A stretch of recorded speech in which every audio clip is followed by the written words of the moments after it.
अरे गुप्ता जी, हमें लगा घर में आज शादी है तो कुछ नाच गाना हो रहा होगा, कुछ हंसी टिटोली हो रही होगी, पर यहाँ तो सब शांत पड़ा है भाई। गुप्ता जी, अब क्या बताएं भैया, जिंदगी ऐसे ही रिश्तेदारों को खुश करने में निकल गई, पर खुश कर ना पाए। शाम को बारात जाने को है, कोई कह देगा आज इस घर में शादी है, इधर हमारे लड़के की शादी है, उधर हमारे बहनों ही नाराज होके बैठ गए हैं, गुस्से में मंडप उखाड़े ले रहे हैं। क्या करें, बड़े परेशान हैं। अरे सरबेस, क्या दिक्कत है भाई?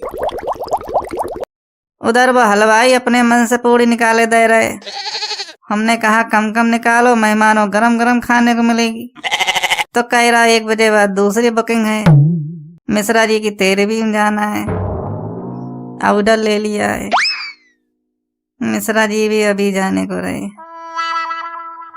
अरे शादी ब्याह में तो ये दिक्कतें लगी ही रहती।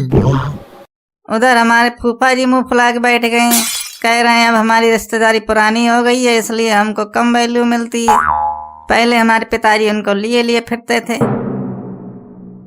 अरे फूफा जी, आप भी? कह रहे हम अपनी ससुराल वालों को ज्यादा वैल्यू देते हैं। अब बताओ क्या करें, हम अपनी बीवी से दुश्मनी मोल ले लें हैं? अरे उसके मायके वालों को जरा सी वैल्यू कम मिले तो हमारी खुद की वैल्यू इस घर में शेयर मार्केट की तरह गिर जाती है। हमारे फूफा जी इस बात को समझते ही नहीं है, हमारी चली कहाँ रही है इस घर में, सब अपनी अपनी मर्जी चलते हैं। वो उधर हमारा लौंडा, वो देखो लेट आए घुग्गू समूलिए, 1 लाख की शेरवानी लेके आया है, पैसे कभी 4 कमाए नहीं और 1 लाख की शेरवानी पहनेगा। अरे हमारी पतलून ढीली हो गई इनके चक्कर में। 30,000 में घोड़ी वाला मिल रहा था, पर 80,000 की बग्गी किया है, बोला बग्गी सब देखते हैं, खुद की शकल उल्लू जैसी है तो सब बग्गी ही देखेंगे। लड़की वालों थोड़ा बहुत रुपया मिल जाता, वो भी नहीं मिला, लव मैरिज कर लिया।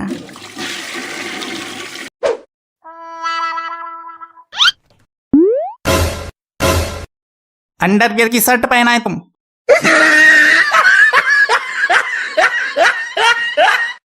जे तुम्हारी चाची ने हमारे अंडरवियर की शर्ट बना दी। क्या है कि हमारा अंडरवियर फट गया था तो शर्ट बना दी, पीछे शर्ट फटी है, हमने पहनने से मना किया तो हमको मारने की दौड़ पड़ी। फिर क्या पहना है?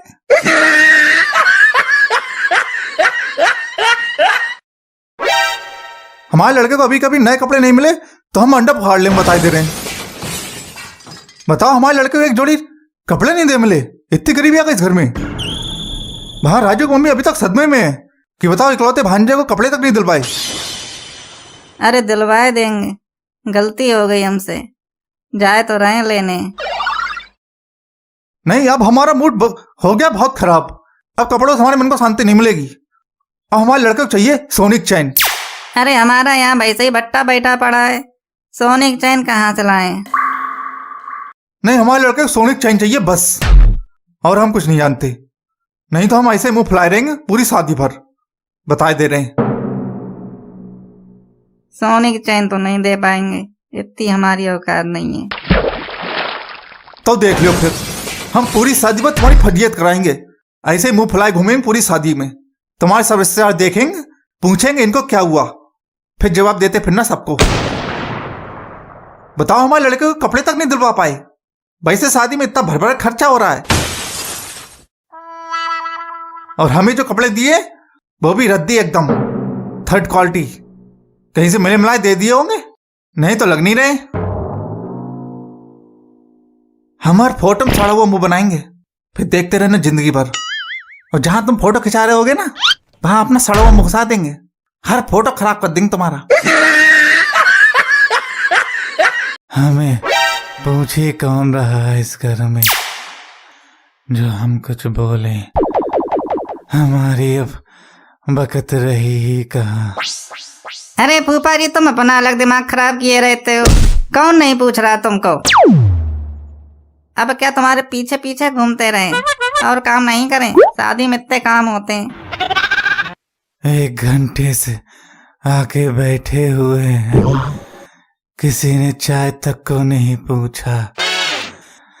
तुम्हारा अगर साला आ जाता तो भर भर के चाय नाश्ता रख दिया होता। अरे कौन पूछ रहा साले को? मेरे भैया बुराई कर रहे थे। कौन कर रहा बुराई? सक्सेना जी से पूछ लो। अरे नहीं भाभी जी, तारीफ कर रहे थे। तुम अपने मसूड़े अंदर रखा करो। जब देखो चाय पीने चले आते हैं बस। मैं क्या जानती नहीं है कैसे मेरे भैया के नाम से इनकी आदतें सिकुड़ जाती हैं। मेरे भैया अगर बुराई की ना तो बताऊंगी तुमको। आग लगा दूंगी इस घर में, तो तुमको भी। समझे? समझ लेना अच्छे से। यहाँ रिश्तेदार मेरे भैया पीछे पड़ा रहता है। सोने की चैन मांग रहे हैं। कौन मांग रहा है चैन? सर्वेश मांग रहे हैं अपने लड़के के लिए। ब्यूटी पार्लर जा रही हूँ और लौट के आने तक अगर निकासी की तैयारी नहीं हुई ना तो बताऊंगी तुम्हें। 4 दिन से काम करके मरे जा रहे हैं, अब ब्यूटी पार्लर भी नहीं गए। काम ही करते रहे। सोने की चैन। भाभी जी गुस्से में कितनी प्यारी लगती हैं, लाल हो जाती हैं। सबको अपनी अपनी पड़ी, हमारे तो किसी की कोई चिंता है नहीं। हमें तो सब मंदिर घंटा समझते हैं, जिसका मन करता है बजा के चला जाता है। तुम बीबे के गुलाम पैदा हुए इस घर में। तुम्हारे पिताजी हमारी इतनी इज्जत किया करते थे बेचारे, कुछ पूछो ही मत।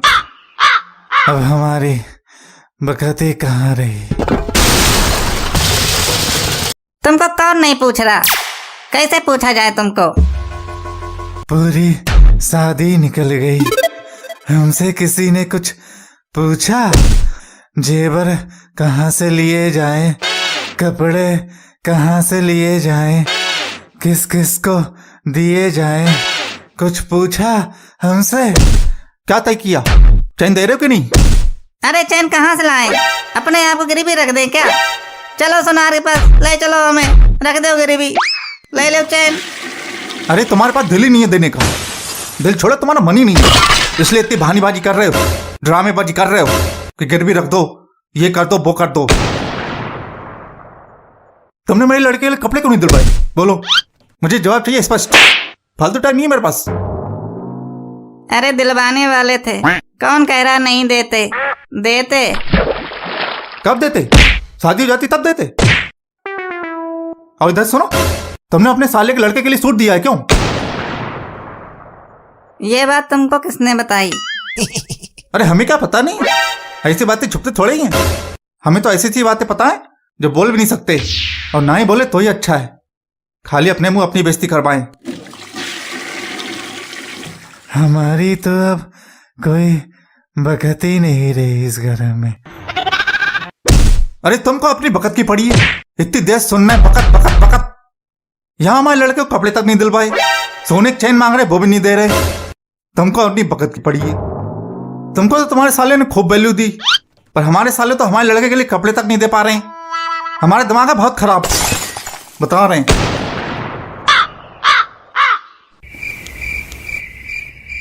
क्या सोचे? आखिरी बार पूछ रहे हैं, चैन दे रहे हो कि नहीं? अरे चैन तो नहीं है हमारे पास। चैन नहीं दोगे तुम?